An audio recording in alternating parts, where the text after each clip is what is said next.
Good morning friends, હું અજય ત્રિવેદી અને આજે આપણે ધોરણ 8 વિષય ગણિતમાં મિત્રો વાર્ષિક પરીક્ષા માટે ગાલા એસાઇનમેન્ટના એક્ઝામ્પલ શીખવાના છીએ.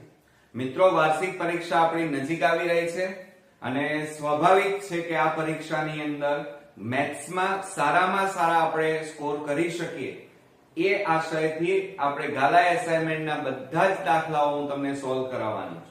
તો ચાલો શરૂ કરીએ મિત્રો. હવે મિત્રો આપણે ચેપ્ટર 8 ના અગત્યના દાખલાઓની શરૂઆત કરીએ. સાદું રૂપ આપો. એમાં પહેલા દાખલાની આપણે રકમ લખીએ તો જુઓ, એની અંદર x² + 5 x² - 5 અને +25 આપણને આપ્યા છે. હવે તમે રકમ બરોબર ધ્યાનથી જુઓ તો આ બંને જુઓ, એક પ્લસ છે એક માઈનસ છે, બંને કૌંસ સરખા છે. તો જ્યારે આ રીતે આપેલું હોય a + b a - b હોય તો એની જગ્યાએ શું લખાય? a² - b² લખાય. બરોબર? તો એ જ રીતે આના બરાબર શું લખાય? કૌંસમાં પહેલા કૌંસનો વર્ગ માઈનસ બીજા કૌંસનો વર્ગ અને વત્તા 25. બરોબર? હવે એમાં તમે કિંમતો મૂકો. ચાલો તો x² મૂકવાના અહીંયા અને અહીંયા કેટલા મૂકવાના? 5. તો x ની કેટલી ઘાત થાય? કૌંસ છોડી દો, 2 × 2 = 4, 5 નો વર્ગ 25 અને વત્તા પાછળ કેટલા છે? 25. હવે તમે ખાસ ધ્યાનથી જુઓ, આ -25 આ +25 ઉડી જાય તો જવાબ કેટલો આવ્યો? x ની 4 ઘાત આવ્યો. બરોબર? ચાલો હવે આપણે બીજા દાખલાની શરૂઆત કરીએ. તો એની અંદર જુઓ, આપણને 2x + 3 આપ્યા છે અને -9 આપણને આપેલા છે. બરોબર? ચાલો હવે આ બંને કૌંસ તો સરખા છે મિત્રો, તો શું કરીએ? આ બંને કૌંસનો વર્ગ થાય. 2x + 3 કૌંસ બાર વર્ગ, બંને સરખા એટલે વર્ગ, -9. હવે આનું વિસ્તરણ કરવું પડે. જુઓ કયા સૂત્રનો ઉપયોગ કરીએ? તો a + b કૌંસ બાર વર્ગ, તો a² + 2ab + b² આ સૂત્રની મદદથી આ દાખલો ગણવાનો. તો પહેલા કૌંસનો વર્ગ વત્તા 2 પછી બે કૌંસ વત્તા છેલ્લા કૌંસનો વર્ગ -9. અહીંયા 2x આવે, અહીંયા 2x, અહીંયા 3 અને અહીંયા 3. તો જુઓ કૌંસ છોડી દો તો 2 નો વર્ગ 4x². હવે આ ત્રણેયનો ગુણાકાર કરો, 2 × 2 = 4, 4 × 3 = 12x પ્લસ 3 નો વર્ગ 9 અને -9. હવે જુઓ અહીંયા ધ્યાનથી, આ +9 -9 ઉડી જાય તો વધે કેટલા? 4x² અને પ્લસ કેટલા વધે? 12x. આવી ગયા? તો આપણો જવાબ કેટલો આવ્યો મિત્રો? તો 4x² + 12x. ઓકે, ચાલો હવે આપણે ત્રીજા દાખલાની શરૂઆત કરીએ. તો ત્રીજામાં જુઓ, 3x - 5 3x - 5 અને +30x આ રીતે આપ્યું છે. હવે તમે બંને કૌંસ જુઓ, માઈનસ છે એટલે કયા આ રીતે આપેલું છે તો બંને સરખા છે એટલે એનો વર્ગ થાય. એટલે આપણે કયું સૂત્ર વાપરીશું અહીંયા? a - b નો કૌંસ બાર વર્ગ. તો એનું વિસ્તરણ કરીએ તો a² - 2ab + b² થાય. આ સૂત્રની મદદથી આપણે આનું વિસ્તરણ કરીશું. જુઓ કેવી રીતે? આ બંને સરખા છે એટલે આ રીતે લખાય, 3x - 5 કૌંસ બાર વર્ગ વત્તા 30x. હવે આનું વિસ્તરણ કરીએ તો કૌંસમાં પહેલા કૌંસનો વર્ગ -2 પછી બે કૌંસ વત્તા છેલ્લા કૌંસનો વર્ગ વત્તા 30x. હવે એની અંદર આપણે કિંમતો મૂકીએ. ચાલો અહીંયા 3x આવે, અહીંયા 3x, અહીંયા 5, અહીંયા 5 આવે. હવે આ ભૂસી નાખીએ. ચાલો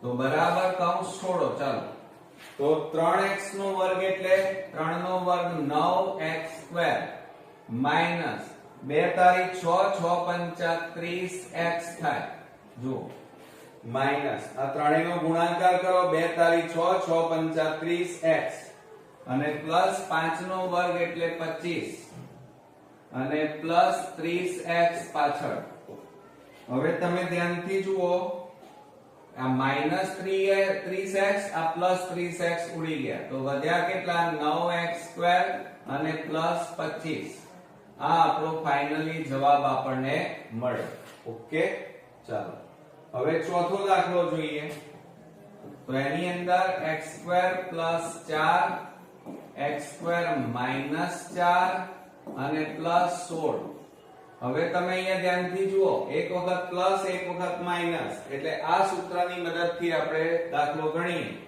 તો બરાબર કૌંસમાં પહેલા કૌંસનો વર્ગ માઈનસ બીજા કૌંસનો વર્ગ વત્તા 16 હવે એની અંદર આપણે કિંમતો મૂકીએ ચાલો તો અહીંયા કેટલા આવે અહીંયા x² અને અહીંયા કેટલા આવશે 4 કૌંસ છોડી દો તો x ની 4 ઘાત 4 નો વર્ગ એટલે 16 અને વત્તા 16 હવે મિત્રો આ -16 અને +16 ઉડી જાય તો વધ્યા કેટલા x ની 4 ઘાત એટલે આપણો જવાબ કેટલો આવ્યો x ની 4 ઘાત ઓકે ચાલો હવે અહીંયા શું કહે છે ગુણાકાર કરો તો હવે એ દાખલાઓની શરૂઆત કરીએ આપણે જુઓ આપણે પહેલો દાખલો લઈએ આપણને એમ કીધું છે x + 2b અને બીજા કૌંસમાં 2x + y આ રીતે આપ્યું છે હવે ગુણાકાર કરવાનું કીધું છે તો આ x લેવાના અને આ કૌંસ લેવાનો 2x + y પછી આ +2b અને કૌંસમાં 2x + y થાય હવે જુઓ આ x નો ગુણાકાર કરવા બંને સાથે તો 2x² પ્લસ x ગુણ્યા y એટલે xy પ્લસ આનો ગુણાકાર બબે દુ 4bx અને પ્લસ આ બેનો ગુણાકાર 2by થાય અહીંયા એક પણ પદ સરખું નથી એટલે આપણો આ શું આવી ગયો જવાબ આવી ગયો કહેવાય ઓકે ચાલો હવે આપણે બીજો દાખલો જોઈએ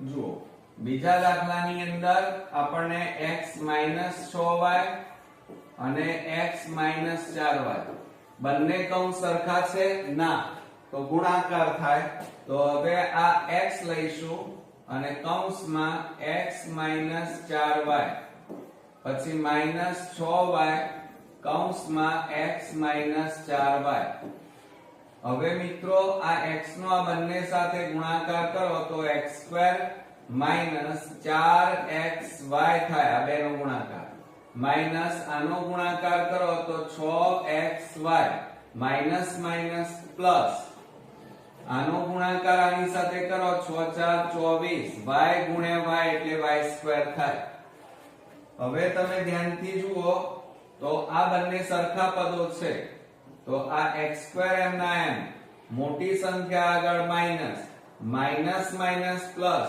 6 ના 4 કેટલા થાય 10xy અને પ્લસ 24y² થશે એટલે આ આપણો ફાઇનલી જવાબ મળ્યો હવે આપણે ત્રીજો દાખલો જોઈએ ત્રીજા દાખલામાં જુઓ x² - 7 અને બીજા કૌંસમાં x² + 7 છે જુઓ મિત્રો બંને કૌંસ આમ સરખા દેખાય છે ખાલી ફેર શું છે માઈનસ પ્લસ નો તો હમણાં જ આપણે લખ્યું કે a - b a + b હોય તો એની જગ્યાએ તમે શું લખી શકો a² - b² લખી શકો તો અહીંયા શું લખાય જુઓ પહેલા કૌંસનો વર્ગ માઈનસ બીજા કૌંસનો વર્ગ તો અહીંયા x² અહીંયા 7 આવે તો x ની કેટલી ઘાત થાય 4 ઘાત અને 7 નો વર્ગ 49 થાય તો આપણો જવાબ કેટલો આવ્યો મિત્રો x ની 4 ઘાત માઈનસ 49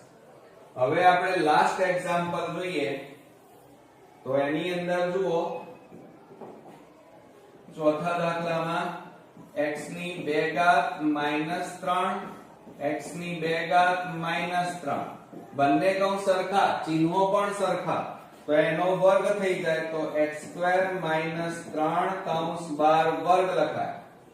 હવે આ કયા સૂત્રની મદદથી દાખલો ગણાય? તો a - b કૌંસ 12 વર્ગ બરાબર a² - 2ab + b². આ સૂત્રની મદદથી આ દાખલો ગણાય. તો અહીંયા શું લખવાનું તમારે? પહેલા કૌંસનો વર્ગ -2 પછી બે કૌંસ વત્તા છેલ્લા કૌંસનો વર્ગ. અહીંયા x ની 2 ઘાત, x ની 2 ઘાત, 3 અને 3 આવે. ચાલો હવે આપણે x ની કેટલી ઘાત થાય? કૌંસ છોડી દો, 2 2 એટલે 4 એટલે x ની 4 ઘાત માઈનસ આ ત્રણેયનો ગુણાકાર કરો તો 3 દુ 6x² થાય અને પ્લસ 3 નો વર્ગ એટલે 9. એટલે આપણો જવાબ કેટલો આવ્યો મિત્રો? જુઓ, x ની 4 ઘાત - 6x² + 9 એ આપણો ફાઇનલી જવાબ મળ્યો. તો આ રીતે આપણા અગત્યના દાખલાઓ અહીંયા પૂરા થયા. નેક્સ્ટ વિડિયોમાં નવા દાખલાઓ સાથે ફરી મળીએ. ત્યાં સુધી ગુડ નાઇટ ફ્રેન્ડ્સ.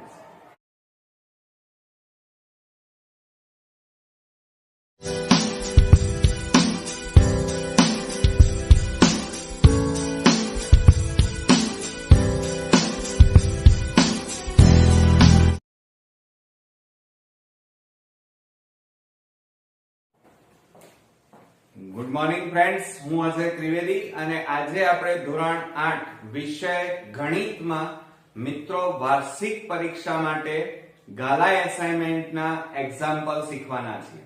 મિત્રો, વાર્ષિક પરીક્ષા આપણી નજીક આવી રહી છે અને સ્વાભાવિક છે કે આ પરીક્ષાની અંદર મેથ્સમાં સારામાં સારા આપણે સ્કોર કરી શકીએ એ આશયથી આપણે ગાલા એસાઇનમેન્ટના બધા જ દાખલાઓ હું તમને સોલ્વ કરાવવાનો છું. તો ચાલો શરૂ કરીએ મિત્રો. હવે મિત્રો આપણે ચેપ્ટર 11 ના બે અગત્યના દાખલાઓ જોઈએ. તેમાં 800 કિમી નું અંતર કાપવા માટે એક ટ્રક 80 કિમી પ્રતિ કલાકની ઝડપે દોડે છે. આ ટ્રકને તે સ્થળે 2 કલાક વહેલી, અહીંયા જુઓ કયો શબ્દ વપરાયો છે, વહેલી પહોંચાડવા માટે ટ્રકની ઝડપ કેટલી કરવી પડે? બરોબર મિત્રો, તો ધ્યાન આપજો ખાસ, કારણ કે આ દાખલો ખૂબ જ અગત્યનો છે. હવે અહીંયા જુઓ, આપણે કિમીનું અંતર બરાબર આપણને આપેલું છે. કેટલું આપ્યું છે? 800 કિમી. પછી મિત્રો જુઓ, ઝડપે દોડે છે, ઝડપ આપી છે. ઝડપ બરાબર 80 કિમી પ્રતિ કલાક. આ 80 કિમી પ્રતિ કલાક આપેલું છે. હવે અહીંયા સમય આપણે પહેલા આપેલો નથી એટલે સમય તમારે શોધવો પડે. તો મિત્રો અહીંયા ઝડપ બરાબર, એનું સૂત્ર યાદ રાખવાનું, ખાસ તમે ધ્યાન રાખજો કે ઝડપ બરાબર અંતર ભાગ્યા સમય. આ સૂત્ર યાદ રાખજો, અંતર ભાગ્યા સમય. એટલે આ આપણું સૂત્ર તૈયાર થયું. હવે જો અહીંયા ઝડપ તમને કેટલી આપેલી છે? 80. અંતર આપેલું છે 800 કિમી અને સમય આપણે શોધવાનો છે. બરોબર.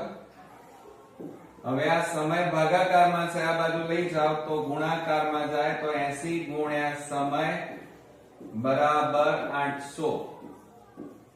હવે આ ગુણાકારમાં છે, આ બાજુ જાય તો ભાગાકારમાં જાય તો સમય બરાબર 800 છેદમાં 80. મીંડે મીંડે ઉડી ગયા. હવે આપણે છેદ ઉડાડીએ તો 8 દાન 80 થાય તો બરાબર 10 કલાક લાગે. કેટલા કલાક? 10 કલાક. બરોબર. ચાલો હવે શું કહે છે? રકમને બરોબર સમજો. ટ્રકને તે સ્થળે 2 કલાક વહેલા પહોંચવાનું છે. વહેલા એટલે ઓછો સમય. તો અહીંયા લખવાનું કે ટ્રકને તે જગ્યાએ પહોંચતા લાગતો સમય બરાબર આમ મિત્રો એને કેટલો સમય લાગે છે 10 કલાક, પણ 2 કલાક વહેલા પહોંચવું છે તો કેટલા કલાકમાં પહોંચવું પડે? તો 8 કલાકનો સમયમાં એને પહોંચવું પડે, બરોબર? તો શું કહે છે એની ઝડપ કેટલી કરવી પડે? તો આ પાછું સૂત્ર વાપરીએ આપણે, જુઓ એની અંદર કે ઝડપ બરાબર અંતર ભાગ્યા સમય, બરોબર? બરાબર. હવે અંતર કેટલું કાપવાનું છે? તો શરૂઆતમાં આપણે 800 અને ત્યાર પછી પણ આપણે અંતર તો એટલું ને એટલું જ કાપવાનું છે 800 અને ભાગ્યા સમય કેટલા કલાક લગાડવાના છે? 8 કલાક. તો અહીંયા છેદ ઉડાડી તો 8 દાન 8 એકા 8 અને 2 મીંડા એટલે કેટલા કિમી ઝડપ રાખવી પડે? તો ઝડપ બરાબર 8 કલાકમાં પહોંચવું હોય તો 100 કિમી પ્રતિ કલાકની ઝડપે ટ્રકને દોડવું પડે, બરોબર? એટલે આ આપણો ફાઇનલી જવાબ આપણને મળ્યો. ઓકે, ચાલો હવે શું કહે છે? સાયકલના પૈડામાં 8 સળિયા છે, 2 ક્રમિક સળિયા વચ્ચેનો ખૂણો 45 અંશ છે. જો 12 સળિયા હોય તો 2 ક્રમિક સળિયા વચ્ચેનો ખૂણો કેટલો હોય? હવે જો અહીંયા એક પૈડું આપ્યું છે, ધ્યાન આપો. આપણને આ રીતે એક પૈડું છે, બરોબર? અને એની અંદર આ રીતે ક્રમિક સળિયા આપેલા છે પૈડામાં, બરોબર? હવે શું કહે છે? 2 ક્રમિક સળિયા વચ્ચેનો ખૂણો, આ જે ખૂણો થાય એ કેટલા અંશનો છે? 45. અને સળિયા કેટલા છે? 8 સળિયા છે. તો આપણે અહીંયા પદ મૂકીએ કે 8 સળિયા હોય તો 2 ક્રમિક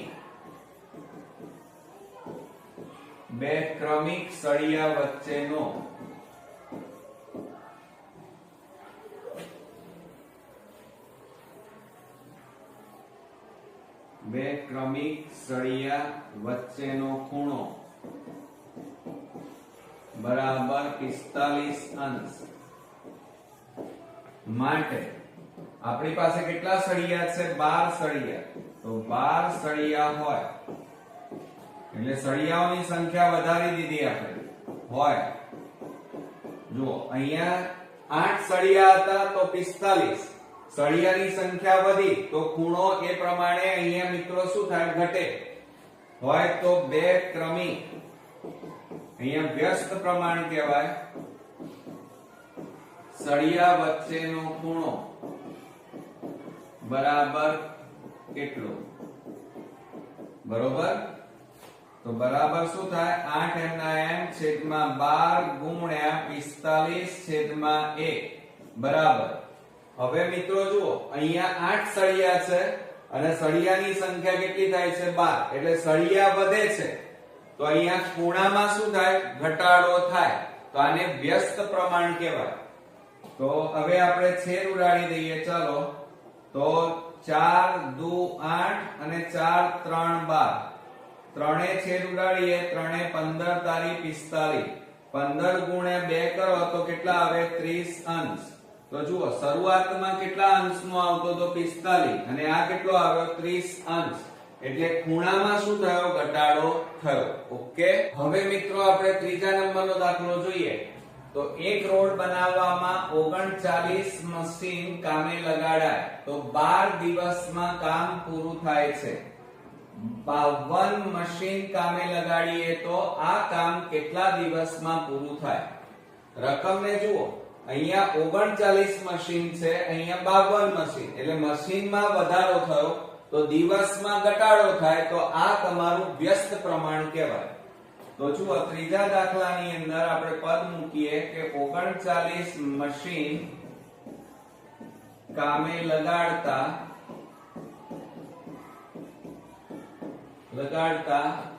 રોડ 12 દિવસમાં પૂરો થાય.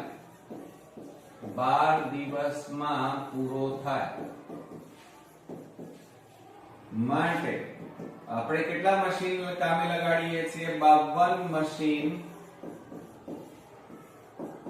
કામે લગાડતા રોડ કેટલા દિવસમાં પૂરું થાય? દિવસમાં પૂરો થાય. બરોબર.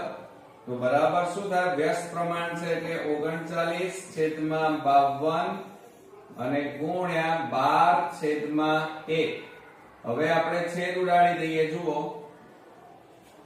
13/4 = 52 અને 13 તારી 39 અને 4 3 કેટલા થાય? 12. તો 3 તારી 9 દિવસ લાગે. એટલે મિત્રો વ્યસ્ત પ્રમાણ છે કે સમપ્રમાણમાં છે ખબર કઈ રીતે પડે? તો જુઓ મશીનની સંખ્યામાં વધારો થાય છે તો દિવસમાં શું થાય છે?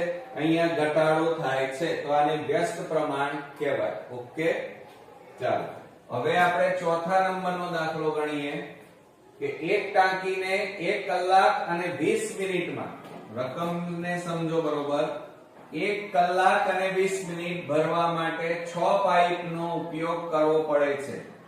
જો ફક્ત 5 પાઇપનો ઉપયોગ કરીએ તો ટાંકી ભરાતા કેટલો સમય લાગે? હવે પહેલા તો આપણને 1 કલાક જોજો, આપણને એમ કીધું છે 1 કલાક અને 20 મિનિટ આપી છે. એટલે આ કલાકને મિનિટમાં ફેરવવી પડે. તો જુઓ 1 કલાક એટલે કેટલી મિનિટ? 60 મિનિટ થાય અને વત્તા પાછળ કેટલી છે? બીજી 20 મિનિટ. તો આ બેનો સરવાળો કરો તો કેટલા થાય? 80 મિનિટ થાય. એટલે શું કહે છે? જુઓ એક ટાંકીને 6 પાઇપો ઉપયોગ કરવો પડે, એટલે કે કરવો પડે એક ટાંકી ભરવા માટે. જો 5 પાઇપો ઉપયોગ કરીએ તો કેટલો સમય લાગે? તો આપણે શું પદ મૂકવાનું? 6 પાઇપોનો ઉપયોગ કરતા ટાંકી ભરાતા 80 મિનિટ લાગે, માટે 5 પાઇપનો ઉપયોગ કરતા કેટલો સમય લાગે? પદ મૂકતા જરા ધ્યાન આપજો કે 6 પાઇપ ની મદદથી અથવા ઉપયોગ કરતા મદદથી એક ટાંકી કેટલી મિનિટમાં? 1 કલાક 20 મિનિટ એટલે 60 મિનિટ કહેવાય. 60 મિનિટમાં ભરાય. માટે હવે અહીંયા પાઇપો આપણે કેટલા કામે લગાડીએ છીએ? 5. તો જુઓ અહીંયા 5 પાઇપ ની મદદથી એક ટાંકી કેટલા મિનિટમાં ભરાય? હવે તમે બરોબર ધ્યાનથી જુઓ મિત્રો, અહીંયા પાઇપોની સંખ્યા ઘટે છે તો અહીંયા મિનિટોની સંખ્યામાં વધારો થશે. આ બાજુ ઘટે તો આ બાજુ વધે. બરોબર. તો આ વ્યસ્ત પ્રમાણ કહેવાય. તો બરાબર જુઓ 6/5 ગુણ્યા 80/1 બરાબર. હવે છેદ ઉડાડો. 5 છેદ ઉડાડીએ. 5 એકા 5, 5 દુ 10 થઈ જાય. 5 એકા 5 અને 5 6 30 એટલે 16 85 થાય. અને 16 ગુણ્યા 6 કરો એટલે 16 6 કેટલા થાય? 96 મિનિટ લાગે. કેટલી મિનિટ લાગે? એક ટાંકી ભરાતા 5 પાઇપોની મદદથી 96 મિનિટ લાગે. હવે તમે જવાબ જુઓ, અહીંયા નથી આપેલો. તો હવે આને કલાકમાં ફેરવવા પડે મિત્રો. તો કલાકમાં કેવી રીતે ફેરવાય એ પણ હું શીખવાડી દઉં. તો જુઓ 90 આ 96 છે. 96 ભાગ્યા હવે 1 કલાક એટલે કેટલી મિનિટ? અહીંયા આપણે લખીએ. જો આ રીતે પદ મૂકવાનું ના આવડે તો 60 મિનિટ બરાબર 1 કલાક. માટે આપણી પાસે કેટલી મિનિટ છે? 96 મિનિટ બરાબર કેટલા કલાક? તો બરાબર શું થાય? 96 ઉપર જાય છેદમાં 60 ગુણ્યા 1/1. જુઓ 16 6 96 અને 16 ના 16 નહીં ઉડે મિત્રો. 1 મિનિટ.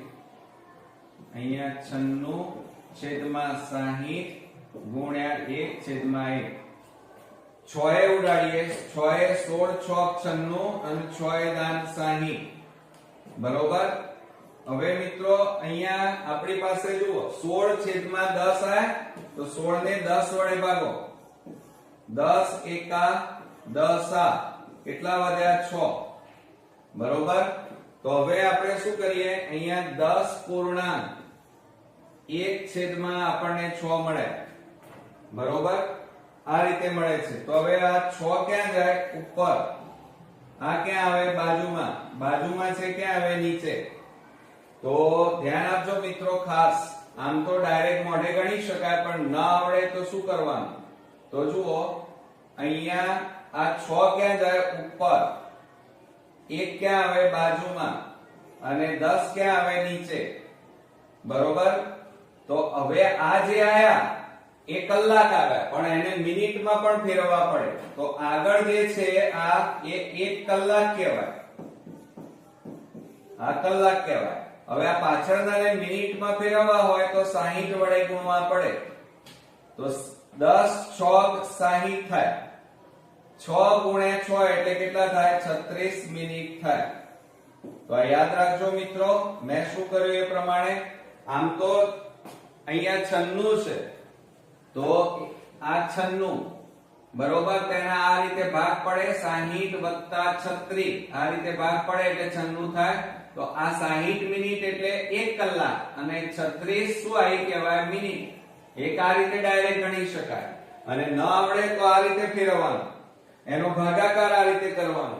અને હવે જુઓ, નીચે હોય ઉપર જાય, ઉપર હોય બાજુ, બાજુમાં હોય નીચે આવે, એટલે 1.6/10. આગળ જે હોય એને કલાક કહેવાય, એટલે 1 કલાક. અને આ જે આયા એને મિનિટમાં ફેરવવા માટે 60 વડે ગુણવા પડે. છેદ ઉડાડી દો, 10 6 60, તો 6 ગુણ્યા 6 એટલે 36 મિનિટ થાય. આવડશે મિત્રો? તો આ રીતે આપણા ખૂબ જ અગત્યના દાખલાઓ અહીંયા પૂરા થયા. નેક્સ્ટ વિડીયોમાં પાછા નવા દાખલાઓ સાથે ફરી મળીએ. ત્યાં સુધી ગુડ નાઇટ ફ્રેન્ડ્સ.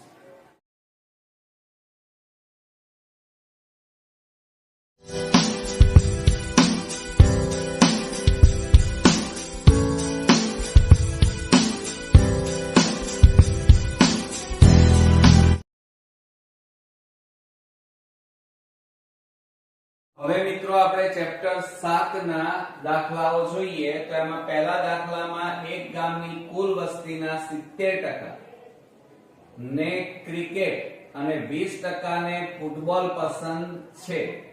બાકીના લોકોને અન્ય રમતો પસંદ છે. જો અન્ય રમતો પસંદ કરનાર 2000 માણસો હોય તો તે ગામની કુલ વસ્તી કેટલી હશે?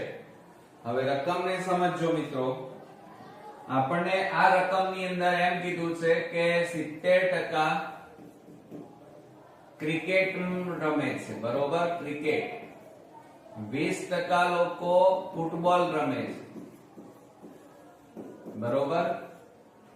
એટલે કુલ કેટલા થયા? 90% લોકો બે રમત રમે છે. કઈ કઈ? ક્રિકેટ અને ફૂટબોલ રમે છે. ફૂટબોલ રમે છે. હવે શું સમજો, બરોબર. અને બાકીના જે છે 2000 લોકો એ અન્ય રમત રમે, પણ ટકા નથી આપ્યા. કુલ કેટલી વસ્તી છે ગામની? 100%. 100% માંથી 90% લોકો, કુલ વસ્તી ટકામાં છે અત્યારે. કુલ વસ્તી 100% આખા ગામની, એમાં 90% લોકો છે એ ક્રિકેટ અને ફૂટબોલ રમે છે. તો બાદબાકી કરો તો બાકી કેટલા રહ્યા? 10%. 10% લોકો છે એ બાકીની રમત રમે છે. તો ગામની કુલ વસ્તી કેટલી? તો આપણે જો 10% લોકો હોય, સમજો જરા, આપણને એમ કીધું છે કે જો 10% લોકો હોય તો બાકીની રમત, અહીંયા જુઓ 10% એટલે કે 10 લોકોએ 10% એ 2000 લોકો અન્ય રમત રમે, અન્ય રમત રમે માટે આપણી પાસે કુલ કેટલા ક્રિકેટ અને ફૂટબોલના 90%. તે 90% એ કેટલા લોકો ફૂટબોલ અને ક્રિકેટ રમે, ક્રિકેટ રમે. તો 90 ઉપર જતા રહે, નીચે 10 આવે, ગુણ્યા 2000 છેદમાં 1.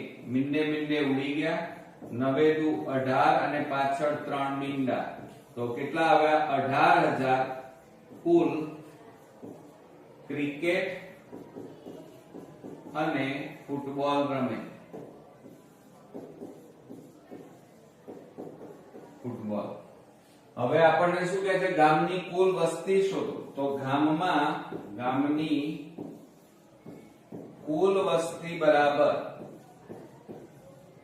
જુઓ, એક તો ક્રિકેટ રમાય છે એટલે કે કેટલાક લોકો ક્રિકેટ, કેટલાક લોકો ફૂટબોલ અને કેટલાક લોકો અન્ય રમત રમે છે. બરોબર, અન્ય રમત. તો ક્રિકેટ અને ફૂટબોલ રમતા હોય એવા લોકો કેટલા? 18000. અને અન્ય રમત રમતા હોય એવા લોકો કેટલા? તો 2000. તો કુલ આખા ગામની વસ્તી કેટલી થઈ? 18000 વત્તા 2000 કરો તો કેટલી થઈ? 20000 એક ગામની કુલ વસ્તી થઈ એમ કહેવાય. આવડશે મિત્રો? ચાલો હવે શું કહે છે? આગળ રકમ વાંચીએ. કૈલાસ પાસે જેટલી રકમ હતી તેમાંથી તેણે 80% રકમ વાપરી નાખી. જો તેની પાસે હવે 6000 બાકી રહ્યા હોય તો તેની પાસે અગાઉ કેટલી રકમ હોય? હવે જુઓ, અહીંયા આપણને રકમ કેટલી છે એ આપેલી નથી, રકમ વાપરી નાખી છે અને એની પાસે કેટલાક પૈસા વધ્યા છે. તો અહીંયા જુઓ, કૈલાસ પાસે જેટલી રકમ હતી, તો ધારો કે અહીંયા ધારી લઈએ, ધારો કે કૈલાસ પાસે x રકમ હતી, રકમ છે. બરોબર. હવે શું કહે છે? તેણે 80% રકમ વાપરી નાખી. જો તેની પાસે 6000 બાકી રહ્યા હોય તો તેની પાસે અગાઉ કેટલા રૂપિયા કુલ હશે? તો જુઓ, એમાં 80% રકમ વાપરી નાખી. તો જુઓ, એની પાસે 100% રકમ હતી. કેટલા આપેલી નથી? 100% રકમ હતી. એમાંથી એને કેટલી વાપરી નાખી? 80% રકમ વાપરી. તો બાકી કેટલી રહી? 20% રકમ બાકી રહી. બાકી રહી. હવે શું કહે છે? જો તેની પાસે 6000 બાકી રહ્યા હોય તો તેની પાસે અગાઉ કેટલી રકમ બાકી રહી હોય? તો અહીંયા લખીએ આપણે x ના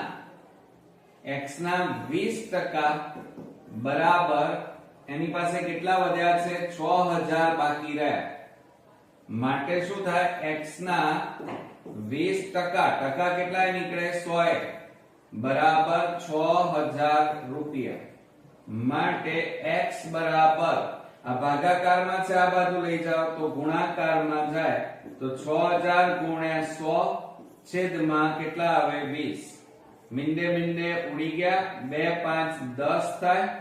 તો બરાબર ગુણાકાર કરો, 6 5 30 અને પાછળ 3 મીંડા એટલે 30000 રૂપિયા રકમ એની પાસે હતી. કેટલા હતી? 30000 રૂપિયા. એટલે તેની પાસે અગાઉ કેટલી રકમ હતી? તો 30000 રૂપિયા હતી. એટલે મિત્રો આ રીતે ગણી શકાય કે x ના 20%, જુઓ બાકી કેટલી રહી? 20%. તો x ના 20% અને બાકી વધેલી રકમ કેટલી છે? 6000 રૂપિયા તમને આપેલી છે. તો આ ભાગાકાર છે અને આ બાજુ લઈ જાઓ એટલે ગુણાકાર, આ ઉપર છે એટલે આ બાજુ લઈ જાઓ તો છેદમાં જતા રહે, છેદ ઉડાડો એટલે કેટલા આવે? 30000 રૂપિયા બાકી, એટલે કે એની પાસે કુલ રકમ છે. હવે આપણે રાજેશનો માસિક પગાર 18,000 રૂપિયા છે. જો તેની કામની ગુણવત્તા જોઈને કંપનીએ તેના પગારમાં 12% નો વધારો કર્યો હોય તો રાજેશનો માસિક પગાર કેટલો હોય? હવે જુઓ, માસિક એટલે મહિનાનો પગારની અહીંયા વાત ચાલે છે કે રાજેશ સારું કામ કરતો હતો અને એટલા માટે કંપનીએ એનો પગાર વધાર્યો. કેટલો વધાર્યો? તો 12% વધાર્યો છે. તો ટકા છે તો 100 એ આપણે લેવા પડે કે 100 રૂપિયા પગાર પર વધારો બરાબર 12 રૂપિયા. વધારો બરાબર 12% એટલે 12 રૂપિયા કહેવાય, કારણ કે ટકા 100 એ નીકળે અને જ્યારે આપણે 100 લઈએ એટલે ટકા રૂપિયામાં ફેરવાઈ જાય. હવે પગાર કેટલો છે એનો? 18,000 રૂપિયા પગાર પર વધારો બરાબર કેટલા રૂપિયા? તો બરાબર શું થાય? 18,000 છેદમાં 100 ગુણ્યા 12 છેદમાં 1. હવે છેદ ઉડાડી દો, મીંડે મીંડે ઉડી ગયા. બરાબર 18 ગુણ્યા 12 કરો 0 8 1 2 8 16 2 1 2 ને 1 3 8 ને 3 11 1 ને 1 2 તો કેટલા આવ્યા? 216 અને પાછળ એક મીંડું એટલે 2160 રૂપિયા એનો પગાર વધારે, એટલે કે આ વધારો આવ્યો એનો. હવે શું કહે છે? તો તેનો માસિક પગાર કેટલો? તો જુઓ, માસિક પગાર બરાબર માસિક પગાર પણ કયો? તો નવો માસિક પગાર બરાબર જૂનો માસિક પગાર વત્તા એમાં વધારો ઉમેરા. તો જૂનો માસિક પગાર કેટલો હતો? 18,000 વત્તા વધારો કેટલો થયો? 2160. તો જુઓ 0 6 1 8 ને 2 10 વધી પડી 1 તો કેટલો આવ્યો? 20,160 રૂપિયા એનો માસિક પગાર થયો એમ કહેવાય. કેટલો થયો? 20,160. ઓકે, ચાલો હવે આપણે લાસ્ટ એક્ઝામ્પલ જોઈએ કે એક સોસાયટીના કુલ રહીશોમાંથી 75% લોકોને ક્રિકેટની રમત ગમે છે. જો ક્રિકેટની રમત ન ગમનાર વ્યક્તિઓની સંખ્યા 300 હોય તો સોસાયટીના રહીશોની સંખ્યા કેટલી હશે? હવે અહીંયા ક્રિકેટની રમતની વાત આપેલી છે તો એની અંદર જુઓ, રકમમાં આપણને એવું કીધું છે કે એક સોસાયટીમાં 75% લોકોને ક્રિકેટ ગમે છે અને બાકીના લોકોને ક્રિકેટ ગમતી નથી. તો સોસાયટીમાં કુલ 100% લોકો છે. કુલ લોકો સોસાયટીમાં, એમાંથી આ 75% લોકોને શું ગમે છે? ક્રિકેટ ગમે છે. બરોબર. જ્યારે બાકી કેટલા રહ્યા? તો 100 માંથી બાદ કરો તો કેટલા આવે? 25% લોકો એવા છે કે જેને ક્રિકેટ ગમતી નથી, ક્રિકેટની રમત ગમતી નથી. તો શું કહે છે? સોસાયટીના રહીશોની સંખ્યા કેટલી? હવે રહીશોની સંખ્યા આપી નથી તો ધારી લઈએ, ધારો કે સોસાયટીના રહીશો એટલે સોસાયટીના લોકોની કુલ સંખ્યા બરાબર x ધારતા. એટલે અહીંયા શું લખવાનું મિત્રો? x ના આ 25% બરાબર, અહીંયા આપણે લખી કાઢીએ x ના 25% બરાબર, જુઓ 300 લોકોને ગમતી નથી એટલે બરાબર કેટલા આવે? અહીંયા 300. માટે x ના 25%, ટકાને કેટલા નીકળે? 100. તો 100 વડે ભાગી નાખીએ બરાબર 300. માટે x બરાબર, આ ભાગાકાર છે ને આ બાજુ લઈ જાઓ તો ગુણાકારમાં જાય તો 300 ગુણ્યા 100 અને છેદમાં કેટલા આવે? આ ઉપર છે ગુણાકાર કહેવાય, આ બાજુ જાય તો ભાગાકારમાં. 25 4 કેટલા થાય 100. માટે x બરાબર આ બેનો ગુણાકાર કરો, 4 તરી 12, તો 1200 લોકો. કેટલા લોકો મિત્રો? 1200 લોકો એવા છે કે આ 1200 x એટલે શું આવ્યું? કુલ સંખ્યા. જો આ ધારીતી તો અહીંયા કુલ રહીશોની સંખ્યા સોસાયટીની કેટલી છે? 1200. ઓકે, તો આ ખાસ યાદ રાખજો મિત્રો, અને આ દાખલાઓની બરોબર પ્રેક્ટિસ કરજો. નેક્સ્ટ વિડિયોમાં પાછા નવા એક્ઝામ્પલ સાથે ફરી મળીએ. ત્યાં સુધી ગુડ નાઇટ ફ્રેન્ડ્સ.